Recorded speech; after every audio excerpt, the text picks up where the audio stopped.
Magnetism, Building Blocks of Science, a World Book.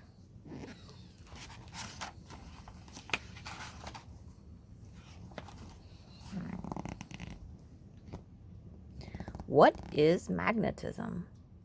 Hello there, I'm magnetism. I can either attract or repel. When I attract, I pull objects closer. Clank, clunk, clang, clang, clunk, clang, clang, clang. When I repel, I push objects away. Whoosh. I'm the invisible force that causes magnets to work. A magnet can attract certain metals, and that's all because of me.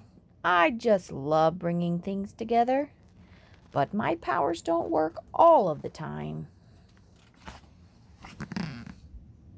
You see, not everything is attracted to magnets. You could try all day to stick a magnet to a tree, but it just won't work. That's because wood is not magnetic. There are many other examples of non-magnetic materials. Glass, plastic, rubber, silver, titanium. They do nothing for me. Only certain metals like iron and nickel are magnetic. Whiff, whiff, whiff, whiff, clink, clink, ding, clink, clink. Magnets are magnetic materials, and they stick together through thick and thin.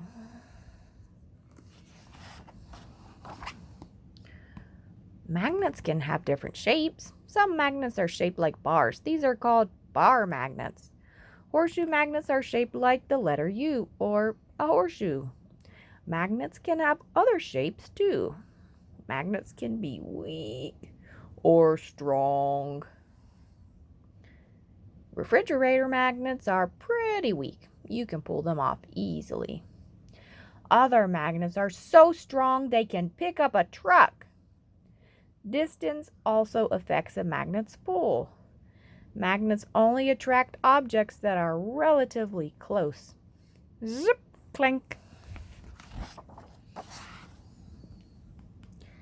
Magnetic poles. A magnet has two opposing sides, positive and negative. They are also called the North Pole and the South Pole.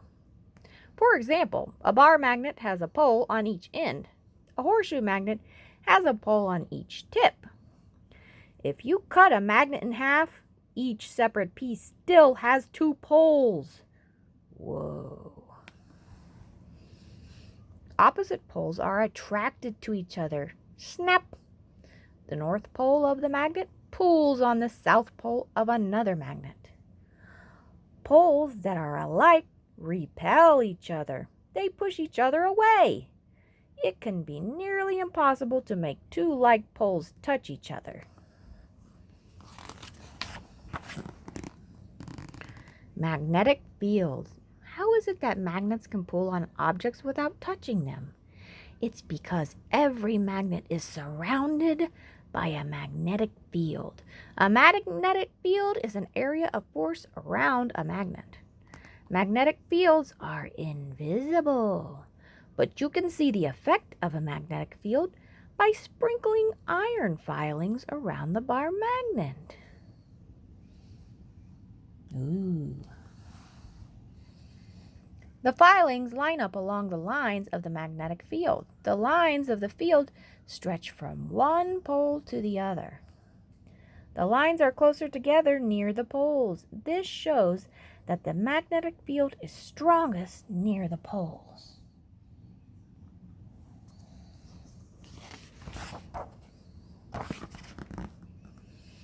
How do magnets work?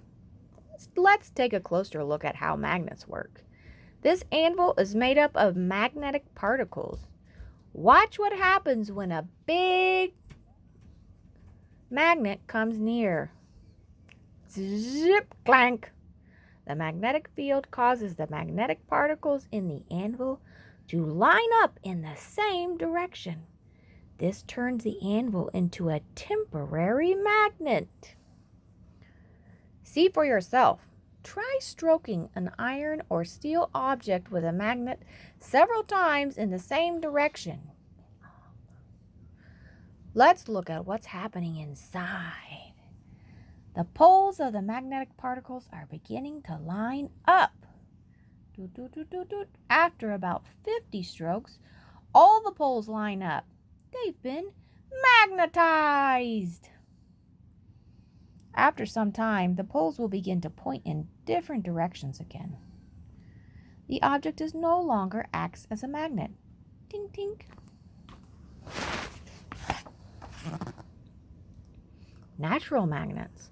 Some rocks and minerals are natural magnets, like this piece of iode stone. Clank. According to the ancient Greeks, iode stone was discovered by a shepherd who noticed that the iron nails in his boots and the iron tip of his staff clung to the rocks he was walking on. Earth itself is a giant magnet. Inside of the earth is made mostly of melted iron and nickel. The metals are swirling around inside, creating a magnetic field. As a result, all of the earth is surrounded by a giant magnetic field. One pole of the magnet is in the Arctic. The other pole is in Antarctica. The sun and many planets are magnets too. How compass use magnets. A compass is a magnetic tool used to find direction. You can use a compass to find your way through the wild. The needle of the compass always points north, like this. Ping! That's because the compass needle is a magnet. The pole of the compass needle is attracted to the opposite magnetic pole of Earth. Earth sure is a big magnet. Did you know that some animals use compasses too? Scientists think that some insects, birds, and fish find their way by using tiny natural magnets inside their bodies. The magnets act like built-in compasses.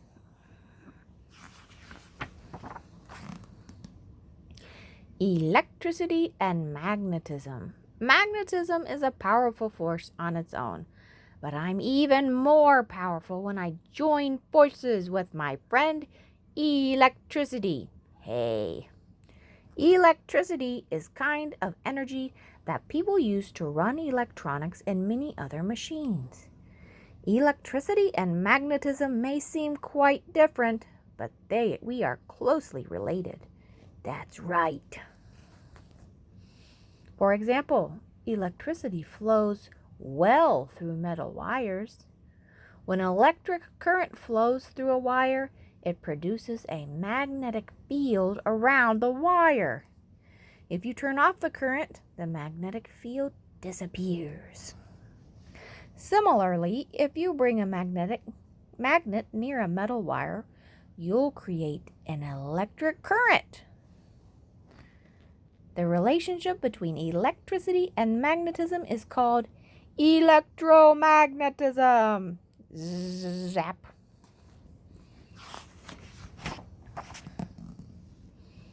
An electromagnet is a temporary magnet produced by running electric current through a metal object.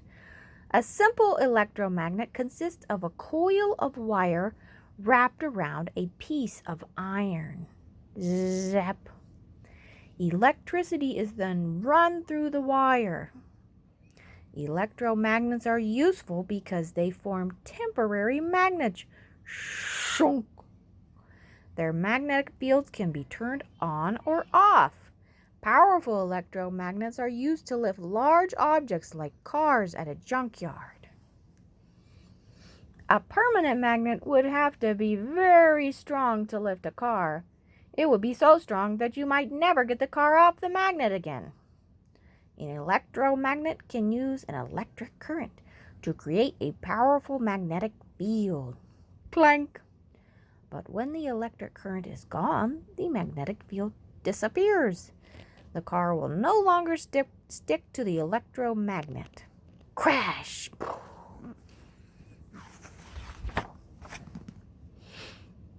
we use electromagnetism. Many machines use electromagnets to work. Electric generators are machines that create electricity. They use mechanical energy to create electric energy. In a generator, magnets and a coil of wire spin around each other. The spinning produces an electric current in the wire. Power plants use huge generators to produce electricity. Most generators use steam or water to spin the magnets and the wire coil. Electric motors are used to power such machines as blenders, fans, and vacuum cleaners. Like generators, electric motors use magnets and coils of wire.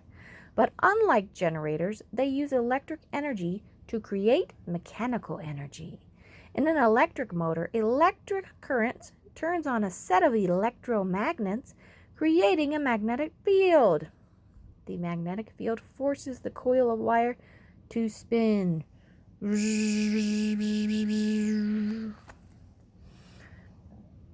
In some parts of the world, you can ride on trains that float above the train tracks.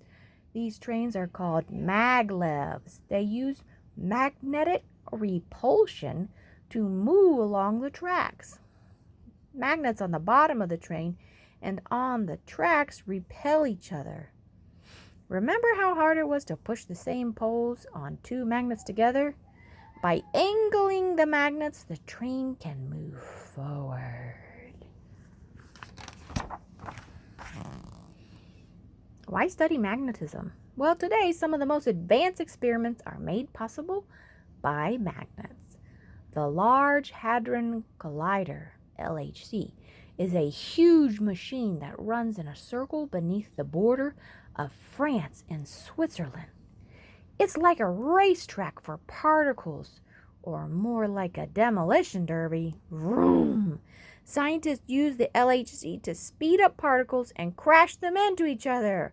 Crash! Remember, some particles are strongly affected by magnetism, so electric magnets can be used to control the flow of the particles. The force of magnetism can be used to propel the particles to near the speed of light. By smashing particles together, scientists can recreate the extreme conditions that may have occurred around the time when the universe was formed. Magnetism could help unlock mysteries of the universe. That's right. It's up to you now. How will you use your new understanding of me? I'm Magnetism!